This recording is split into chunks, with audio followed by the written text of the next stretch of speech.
Wake up your morning in a brand new way with the positive people, places, events, and things in and around your neighborhood and around the world. No matter where you live, your mornings are about to get better. It's the refreshing way to start your day. No doom or gloom, just bright sunshine no matter what the weather. Metro Magazine with Bonnie McDaniel. Inspiring, informative, intelligent, Ion. Positively the best way to start your morning. As we continue with our Amazing Women series, I'm here with a very fascinating woman who has a fascinating story, a lot of which I don't even know the words to describe. We're here with Mary Ross, and we're going to get right into the conversation, so I want you to tune in and listen to what she has to say. Mary? Hi, Bonnie. Good morning. How are you? Good morning. I'm great. How are you? I am fine. I met you, I guess, a couple of years ago. And there was something very, very fascinating about you. And a lot of it came across in your eyes.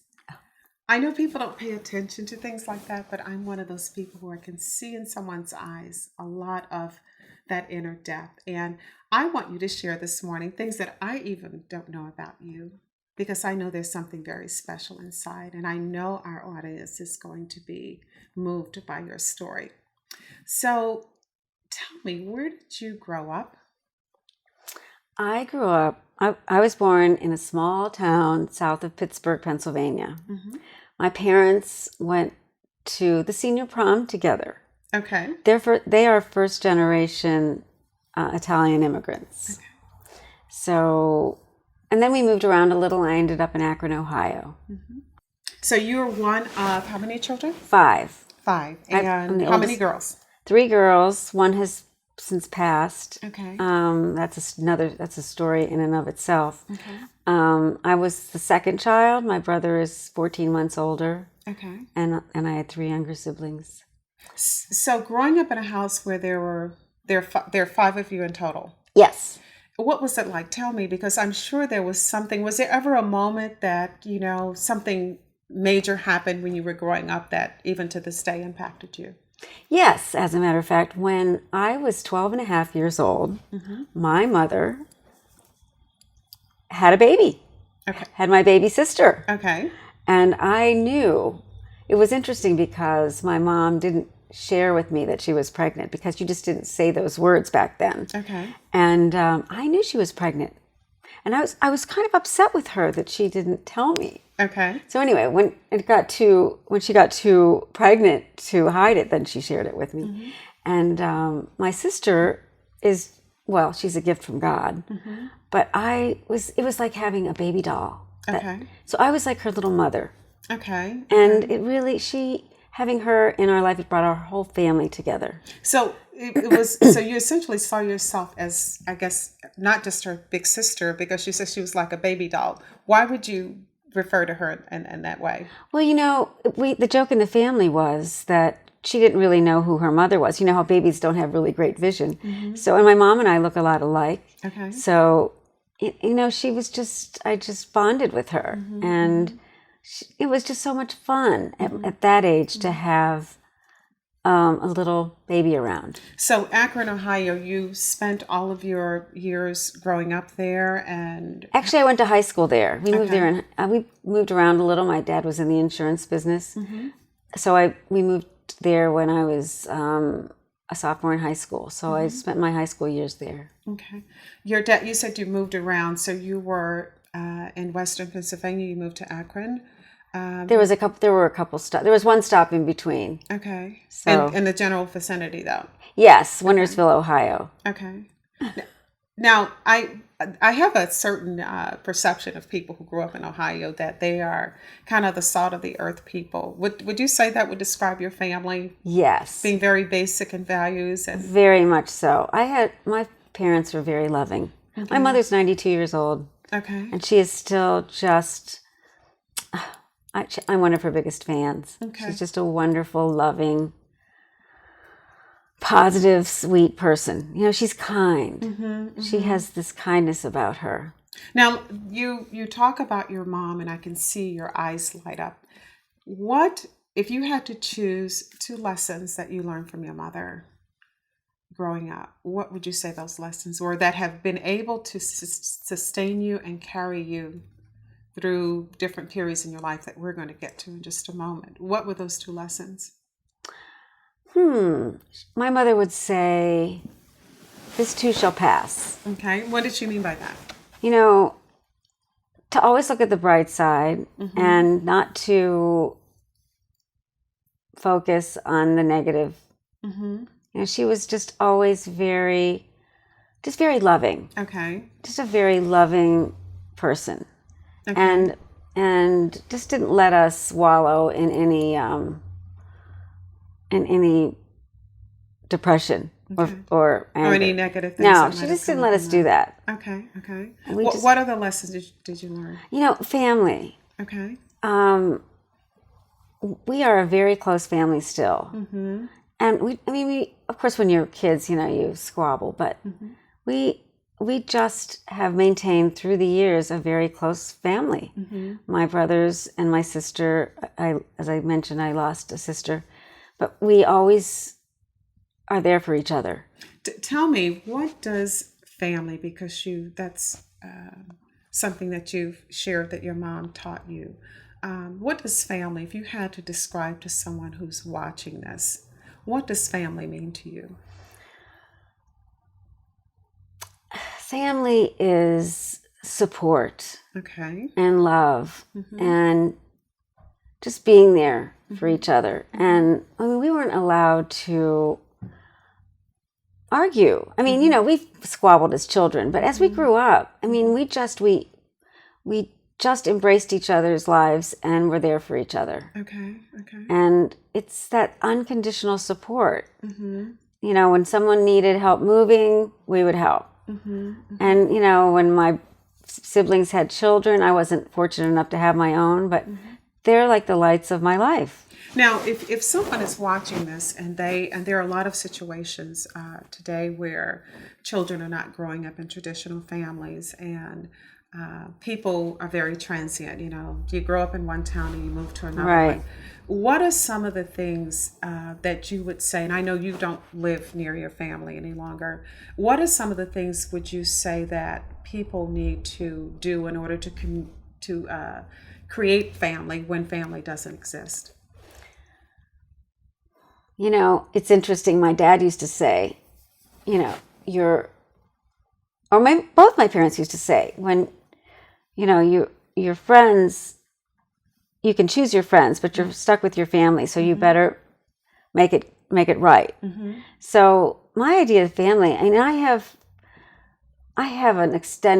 a wonderful group of friends, but family to me means just accepting one another for what you are, and transparency and vulnerability, being able to share what's really going on, and just accepting each other. And I don't think it matters if you're blood relatives or not. Okay.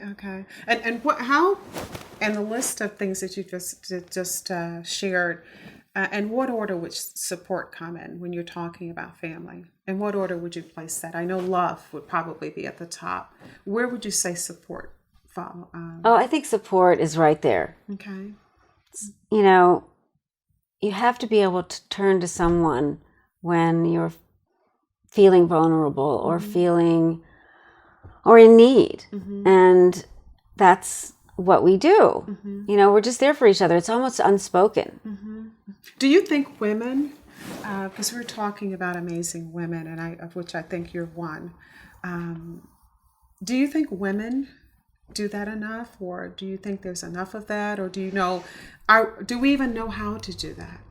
Well, that's an interesting question. I have always been a woman's woman. Okay. I have always... And why is that? Why do you think women are attracted to you? I think it's interesting, probably because I have a good relationship with my mom. Very interesting. We never had, I never felt any, you know, we just have been solid. And my sisters are much younger than me. And I know that some of my friends who have sisters that are close in age felt this sense of competition. I never felt that.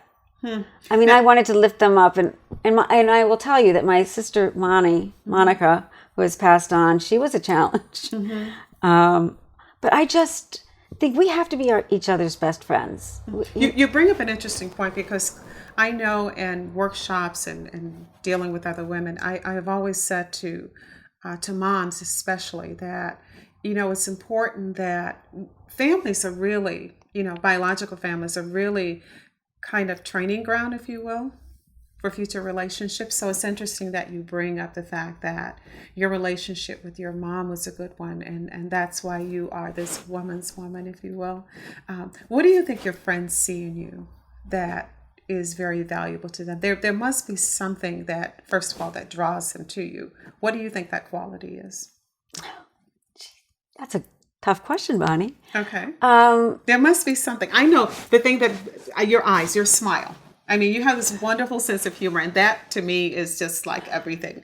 So, I love you, Bonnie. So tell me, do you think that's what other people see in you as well? I think it's because I am pretty authentic. I am not very good. Authenticity. Yeah, very good thing. I am not very good at playing mind games. It's just not in me. And I don't have any desire to do that either. So young women who are watching this, do you think, because we live in a world where, creating and being whatever is the flavor of the day seems to kind of be the way people do things. Would you say to them that what advice would you give them in terms of talking about authenticity? Just be yourself. Be real. Okay. Be who God made you to be. Don't get hung up on what other people think. Okay.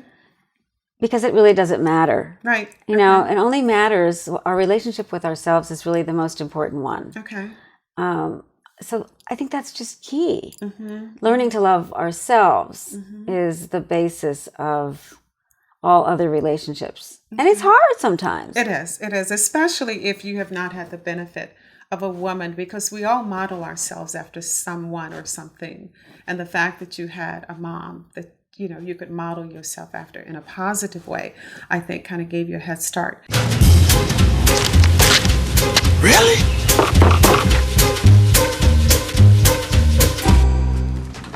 Buzz, what's up, man? You left some leaves burning out here. Yeah, I just came in just for a second. Come on, man. If it's too hot to touch, it's too hot to leave. You could torch the whole neighborhood. It's a good point there, smoky. 9 out of 10 wildfires are caused by humans. Only you can prevent wildfires. You talked about your sister who passed away. Tell me about her. Because I know that one thing you did that I was completely floored, because we were at your business and you had this beautiful fern, and you said, you talked to me about how big was it when you got it, and just share with our audience, because I thought that was so moving to me. My sister Monica, who was 7 years younger than me, was the wild child in our family. She was the wild child. She was the hippie. She was, I don't even want to think about what kind of trouble she got in, because I was gone, Right. But pretty much when she was a teenager, I was in college. She was in a very serious accident when she was 20 years old. Okay. And it happened in Florida, and my family was in Ohio. I was living in Connecticut then. And I got a call from my mother, midnight, saying, we're in Orlando. I think it was Orlando. I don't even remember now what city it was. It was such a blur. But Monty was in a serious car accident, and they're wheeling her into surgery. She has a 5% chance of surviving. And that was my sister. And so and it was right before Thanksgiving.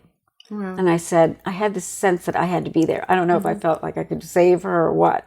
So I went to the airport the next morning, which was the Wednesday before Thanksgiving. Wow. Yeah, I don't even remember the interim, but I remember standing at the counter saying, I have to get on this flight. My sister is dying.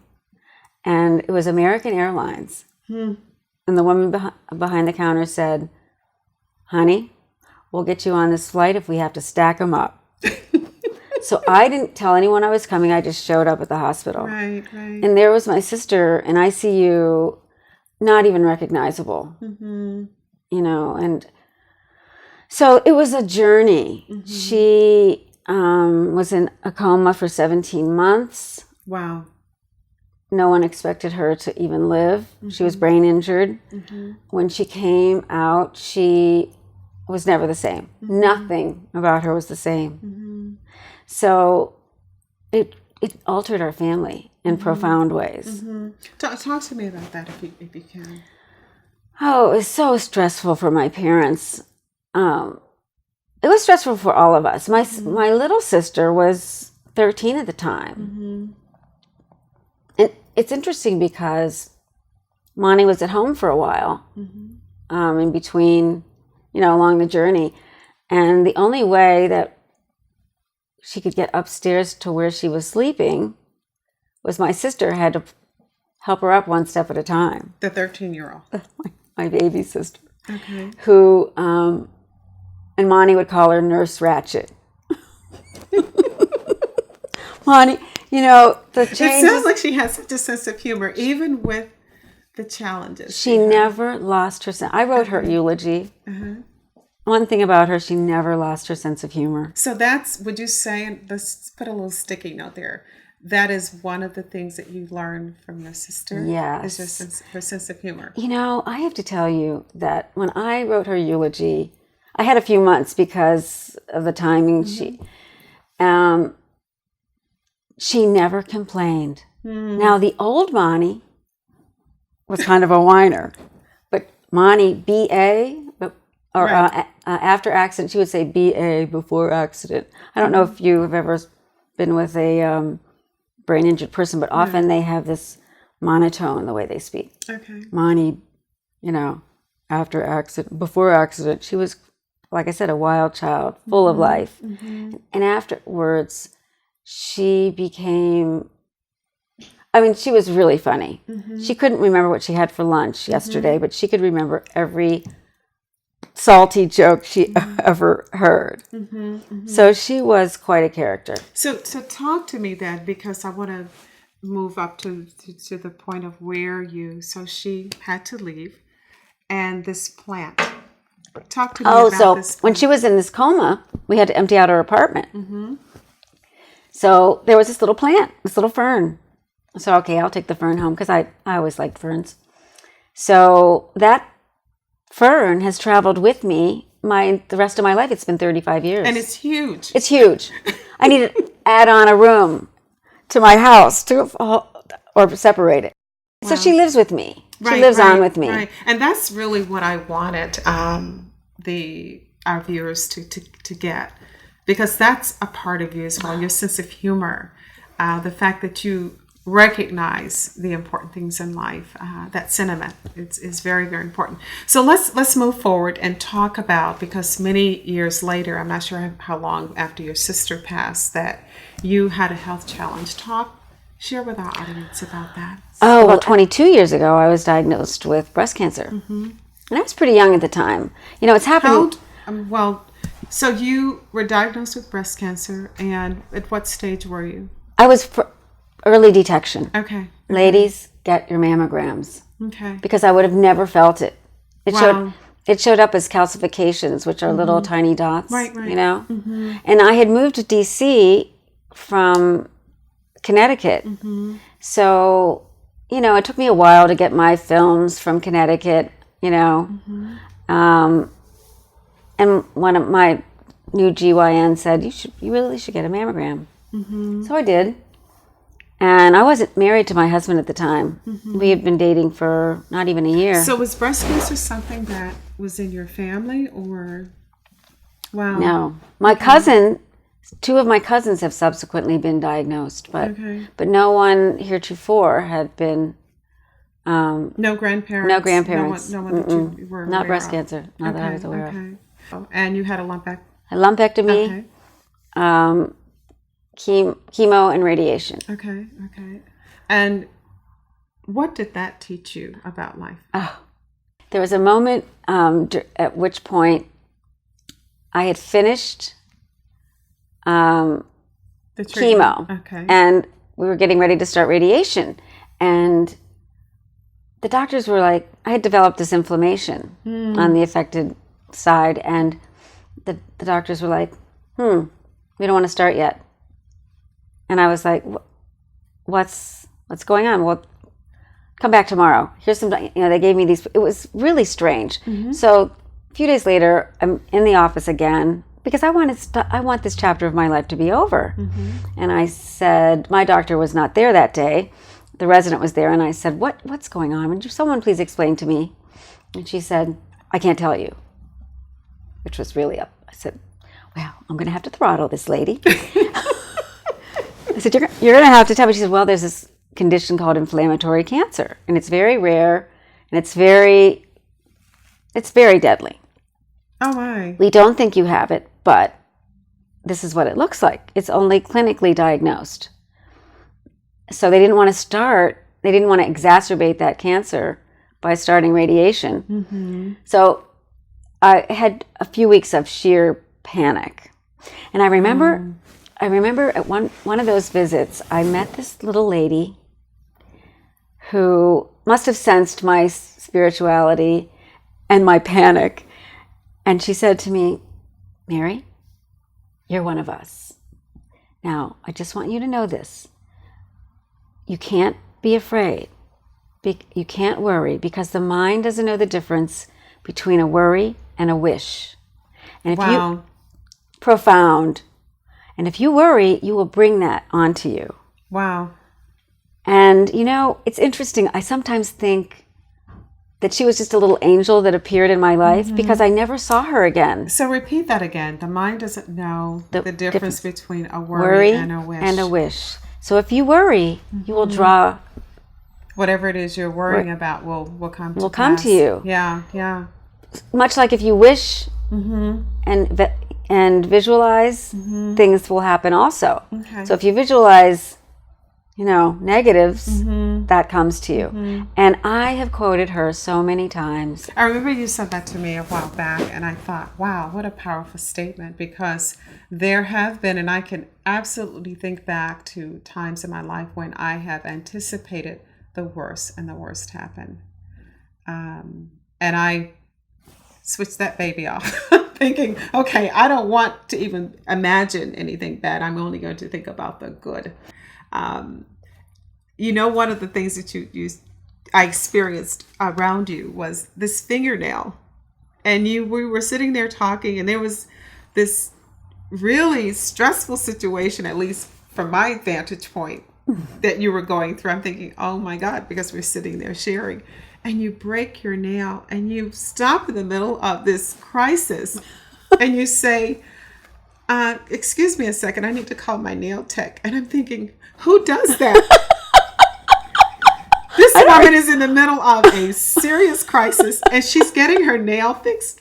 But you know what I took away from that, and I've shared this with you, is the fact that there are some things in life that you cannot control, and there are things that you can. And if you take care of the things that you can, the things that you can't control will take care of themselves. You taught me a valuable lesson that day. Bonnie. No, you did. So every time I find myself in a situation where I'm thinking, oh my gosh, I'd rather be someplace else, I'm thinking, Bonnie, it will take care of itself. If you've done everything you can, the rest will be fine. So you really shared it. And this brings me to where you are right now, because I think you're in the perfect space right now, because you are going to be sharing a lot of your lessons over the years with other people. You are a coach. I am a life coach. So talk to me about coaching, and what is it that drew you to want to be a coach? Coaching it's so powerful. It's a partnership between coach and client. There's no hierarchy.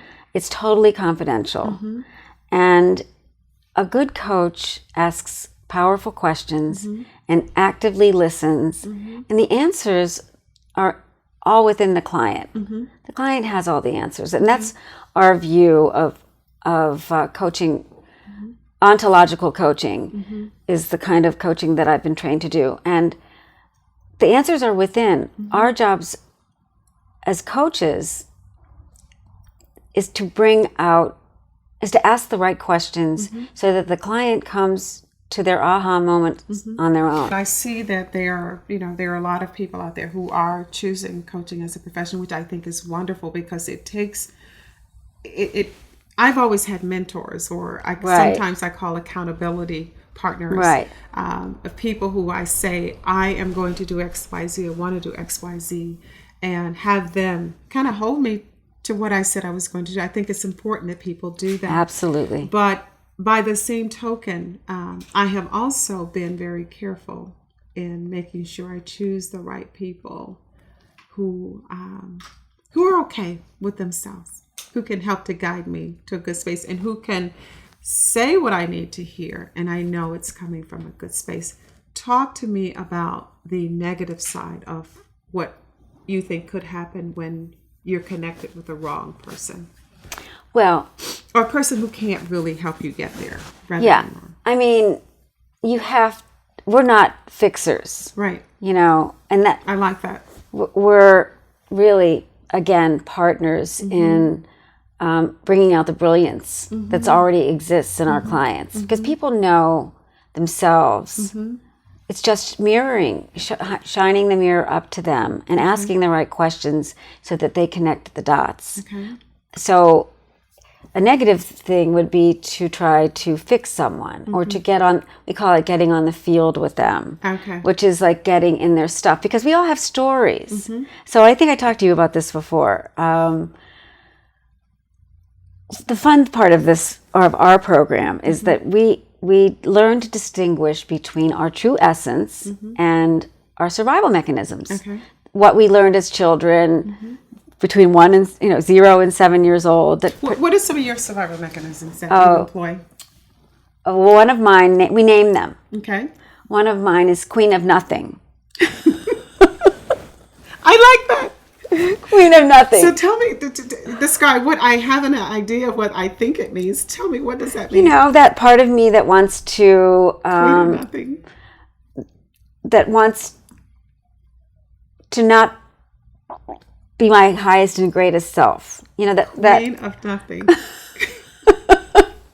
So you don't want to own all of those wonderful things about yourself? Is that what you're saying? Well, no, it's sometimes you get in a position where you're feeling like you're not worth, you're in a bad space, you don't deserve, you're That's very common with women. Absolutely. We are our own worst enemies. Yeah. And what coaching should do is help the client get out of their own way. So does that help you get past feeling like Queen of Nothing? Yes, it's like, oh, come on. I'm just being a victim here. So a victim in that situation where you're feeling like you're undeserving of whatever it is, there's a victim mentality there that makes you feel like you're not worthy. Yes, woe is me. This shouldn't have happened. Oh, so those are the things that normally make you go into that mindset. If I had only done this, it doesn't matter. The past doesn't matter. It's a data point. It's right now. The coaching is future based. Okay. It's like, let's move into our greatness. Identify and take out the roadblocks. Because we can do anything we set our mind to do. But don't you think that we mature women, that is one of the great roles that we can play, is to really encourage young women to live without fear, without boundaries. Right. And to live in a space where you're accepting and open to others. Don't you think that's what we fear can do? is the thing that stops us. Yeah. Because if I were to look at my life, and you're probably the same, my gosh, had I lived in this time, been, a 20-year-old during this time, I can't even begin to imagine what I might have done, because I have always been a person who's not been afraid to step out there and do different. But that's something that I think if you are able to do those three things, I think you have no idea the impact and the changes that you're going to help people make in their lives. And I will just say that I am, from where I sit, am very honored to know you. And that in your own way, you have coached me in ways, I mean, the fingernail, which I will never forget. I don't even remember that. I remember, and I've shared that story with several people because it really illuminated how we focus and nurse misery. And I said that to my husband the other day. I said, the thing that people do is that we have these bad situations come and we nurse them to death. It's like, why are you nursing that? Nurse those little things that matter, that are important, that are making you happy. If you nurse that other stuff just kind of, it takes care of itself. And I learned that. You reminded me of that. The nail. And in my next book, I'm going to have to somehow get that in there because it really impacted me in a great way. And I think you're going to do a lot of that with a lot of people. And so I want to thank you for sharing your story with us today. Thank you, Bonnie. And if you'd like to now take this moment and share with our viewers how they can reach out to you. I know you have a website. So if you want to just give them Oh, the website yes. right My now. website is Win Within, because it all starts within. WinWithinLifeCoaching.com is my website. Thank you, Mary. And we are out of time and at the end of another amazing story about an amazing woman. And be sure to tune in next time because we're going to have some other women that we're going to be talking to, sharing their life experiences. And if you're there and you have an amazing story, you're an amazing woman that you'd like to share your story with our viewers, we'd love to hear from you. This is Bonnie McDaniel for Metro Magazine, and we'll see you on the flip side.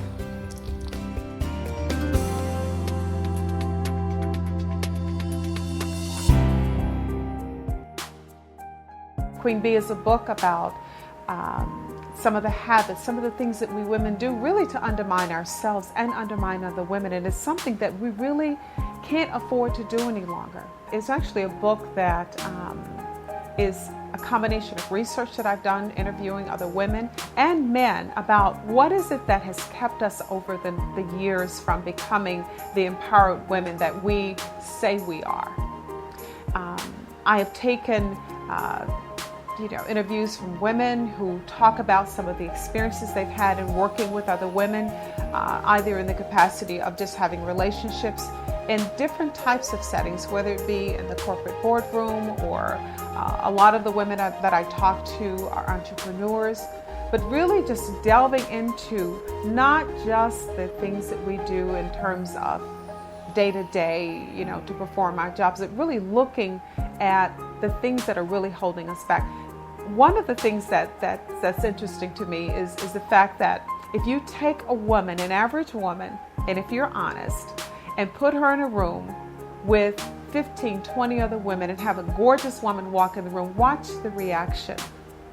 Chances are very good she's not going to like her, and it has nothing to do with anything other than the fact that she, in their own minds, looks a certain way. If you take that and reverse it, and you are the woman who thinks that everything about yourself is intact, you're going to respond to that woman in a different way. And you're going to listen to her rather than look at her physical being. And that's what I want women to do. I want us to stop looking at what we have on, whether or not, we're thinner or heavier than the next woman, but really to look at who we are as women.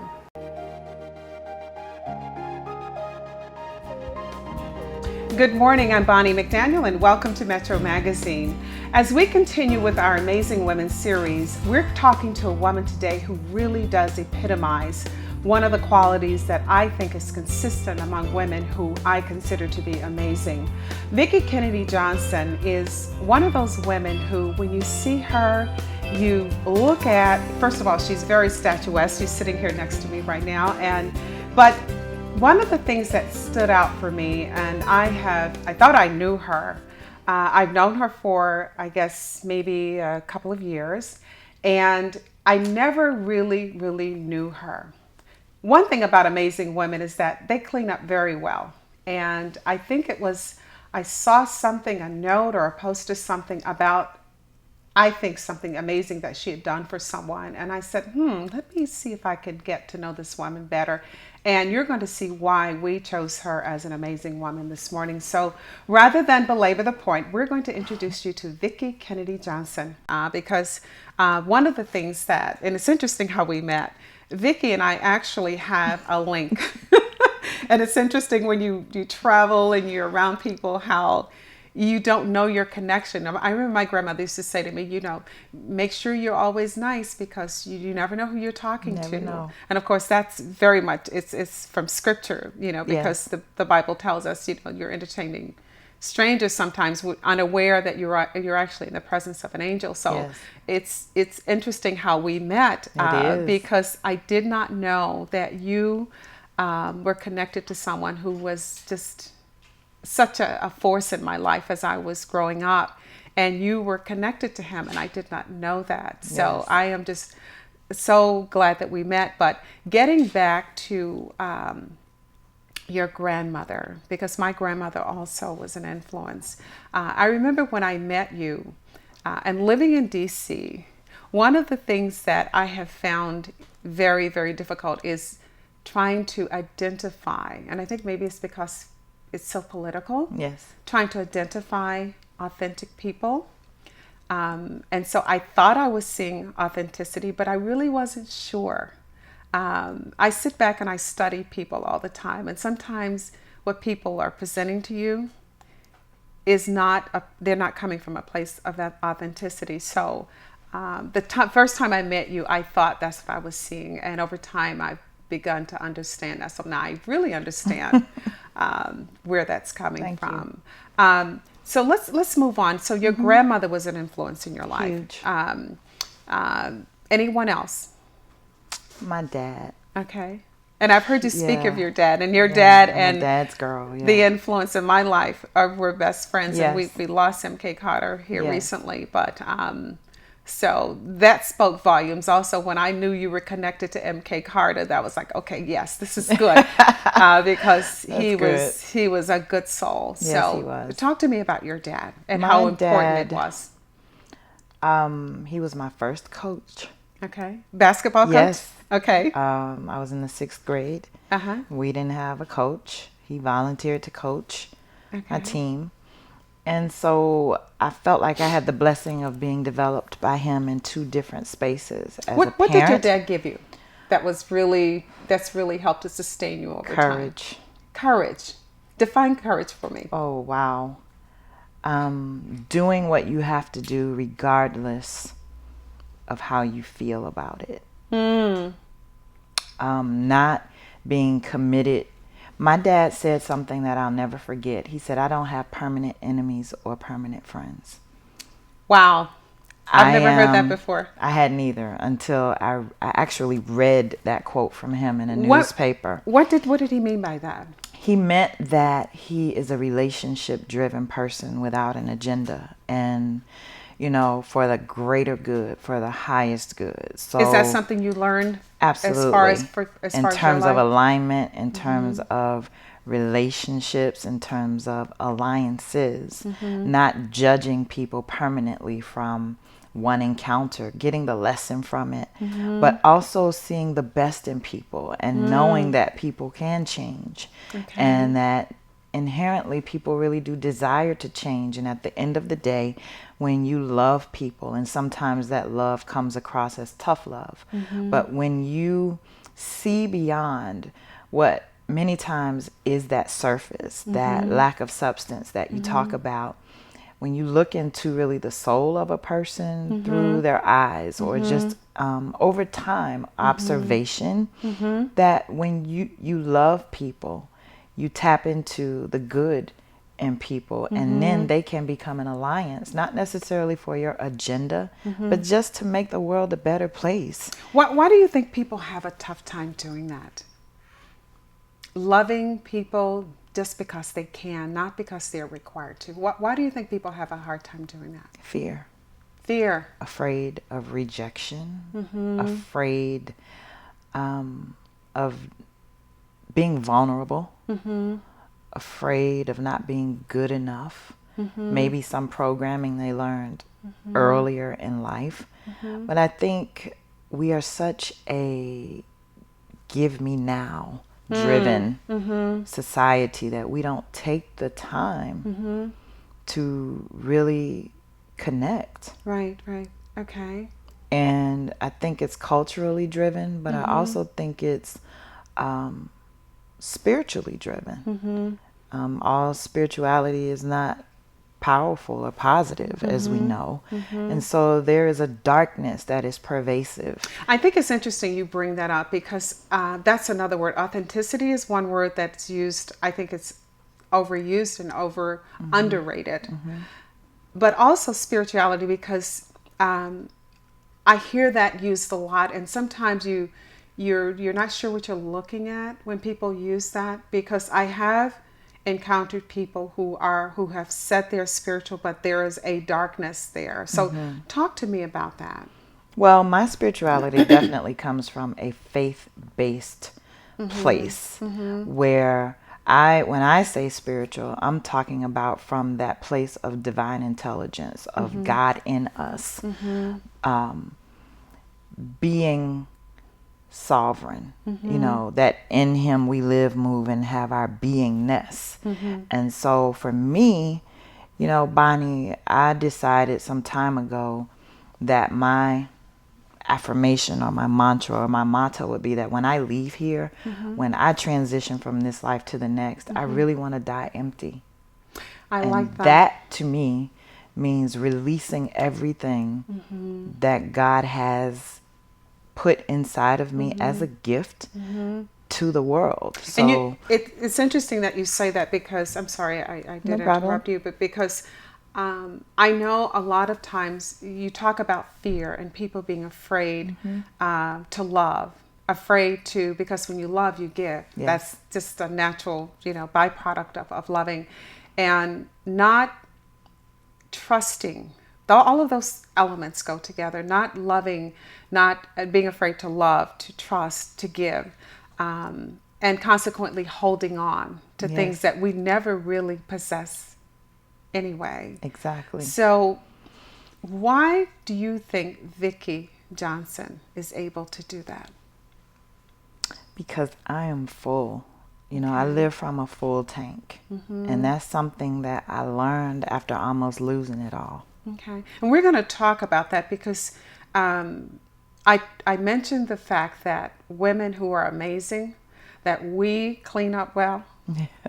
What people think they're seeing isn't necessarily what they're seeing in terms of the things that we've had to go through. And sometimes I know there are days I've met women when it's taken everything in them to get out of bed and put that makeup on and put that dress on. And I want to talk about a little later on some of the things that you're doing to help women to be able to, when they put that dress on and put that makeup on, that it's going on to not just a shell of a person, but there is something that's good that's going on inside them. We're going to take a break, and then we'll be right back with more Metro Magazine.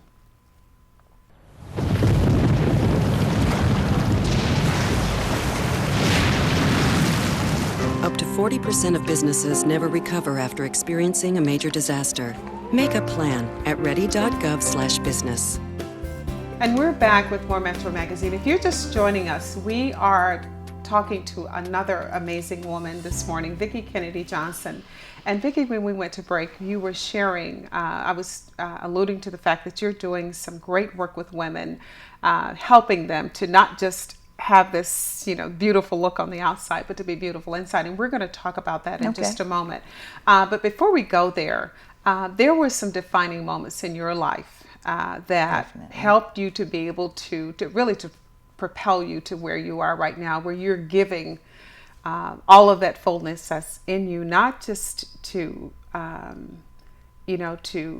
foster a career, but you're doing it because you know that it is a purpose that you have for being here. So talk to me about that very first defining moment in your life. I know that you donated a kidney. Was there something that happened before that, or maybe you want to share that story and how you came to do that? Yeah, I'll share that. Let me go back to high school really quickly, and I'll come forward.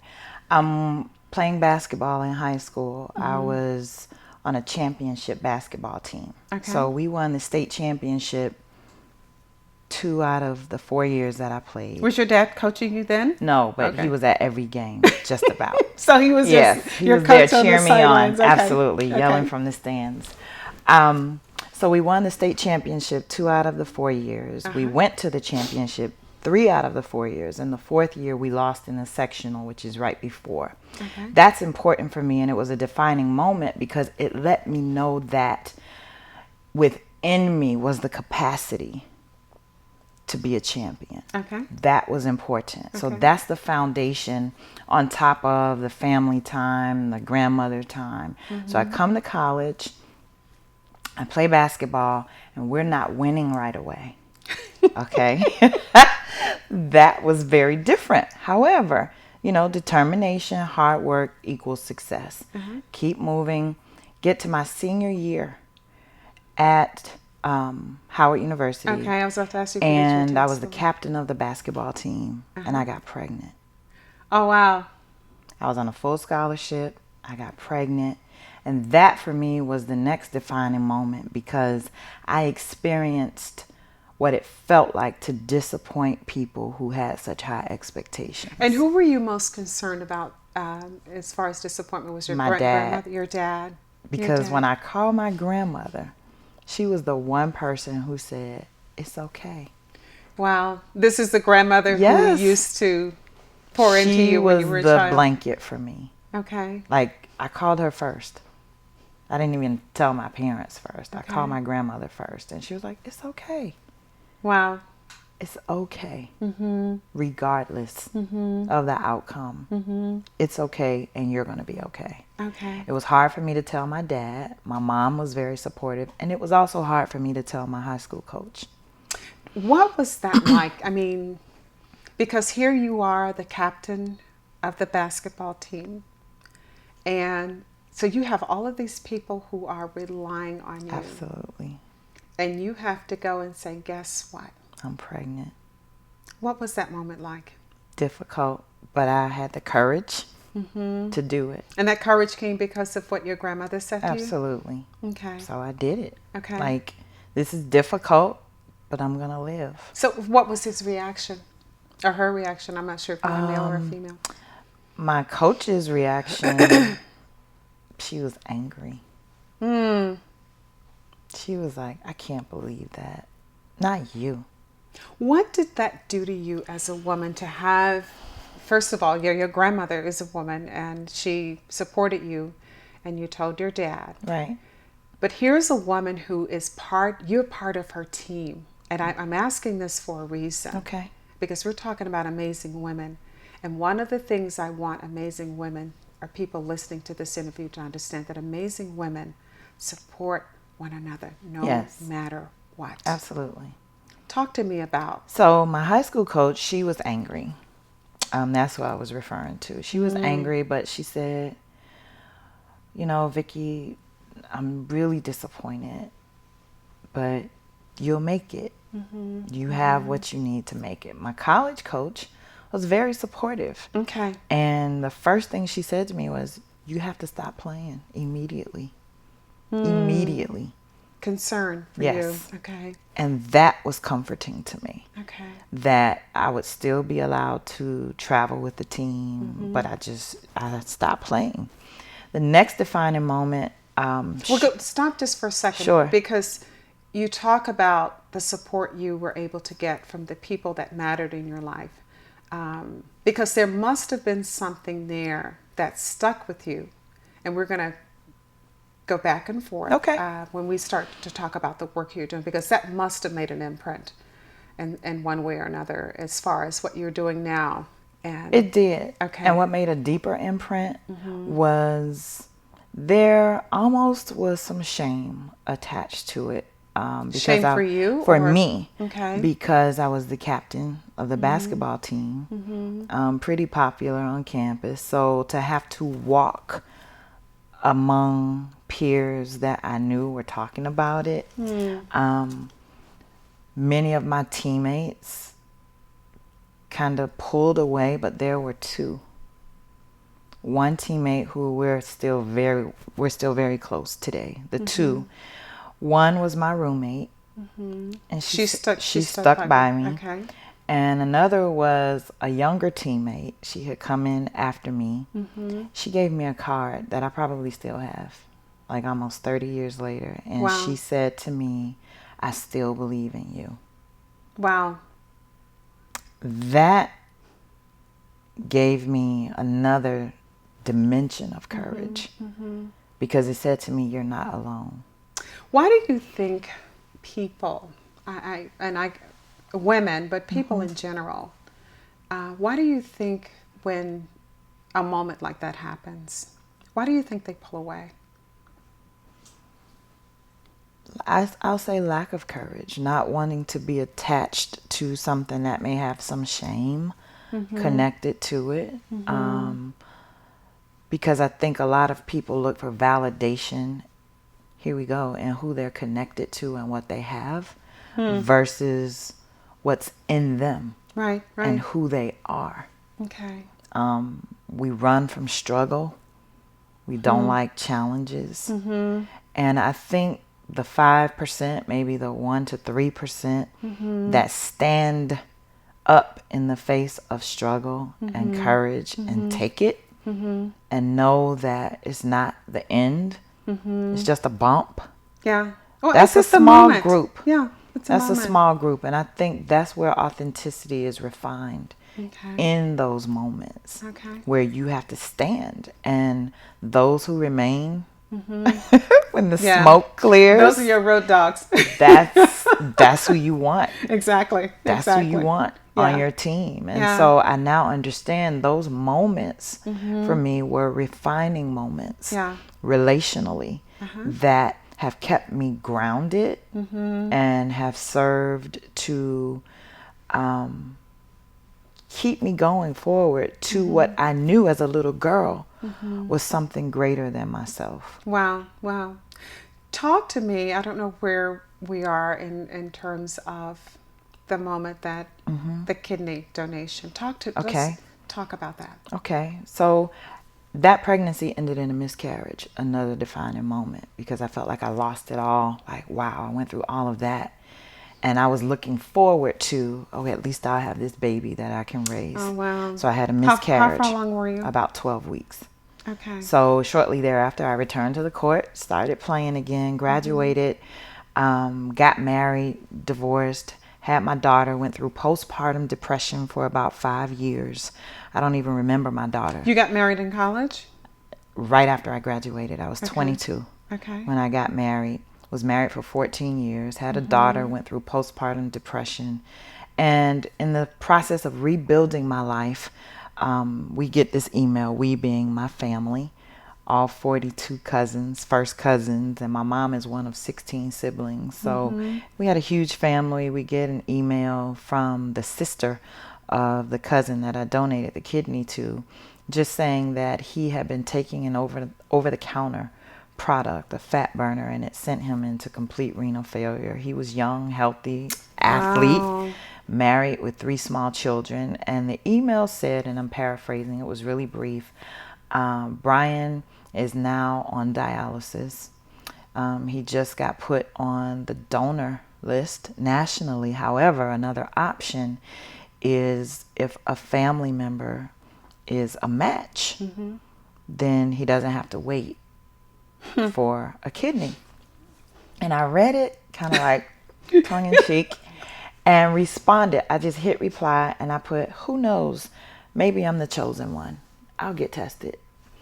And maybe 3-4 weeks later, I'm on site, a production site, working in Atlanta, and I get a phone call from the donor team at the University of Miami. They said, we got your application and your information from your cousin Brian, and we just want to do a quick interview. The interview lasted about an hour. They were asking me all these questions, and they're like, okay, we're satisfied. You can go to the next step. And we're going to start sending you these tests. You send it back to us. And by the time I went through the 3rd test, they kept calling me back. Oh, that was great. You know, you passed that with flying colors. Now we want you to come down to Miami for a 1-day workup. So were you serious when you did it? Okay, no, I wasn't. That's what I was getting ready to get to. Because when they called me for the 1-day workup, I said, okay, God, can we push pause? Like, let's talk about this. I didn't mean it. Be careful what you commit I was to. like, I didn't mean it. I was just trying to encourage him, and give him hope until, just believing. He wants my kidney. I don't know about that.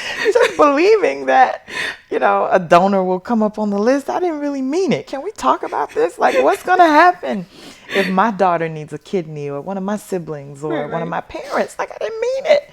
And God said to me so clearly, he said, Vikki, I'm the same God Wow. that touched you for him.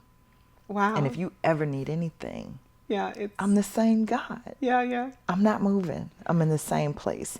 And that just gave me this supernatural peace. So I went forward, got down to Miami, did the 1-day workup, scheduled the surgery, went down for surgery. And so we had to do another tissue type match like the day before. And my cousin called me from his doctor's office. He said, hey, cuz, are you sitting down? My doctor wants to talk to you. This is the one who's waiting for the Yes. kidneys. Okay. And I said, what's wrong? He said, oh, nothing. My doctor just wants to talk to you. So his surgeon gets on the phone, because we each have a team of doctors.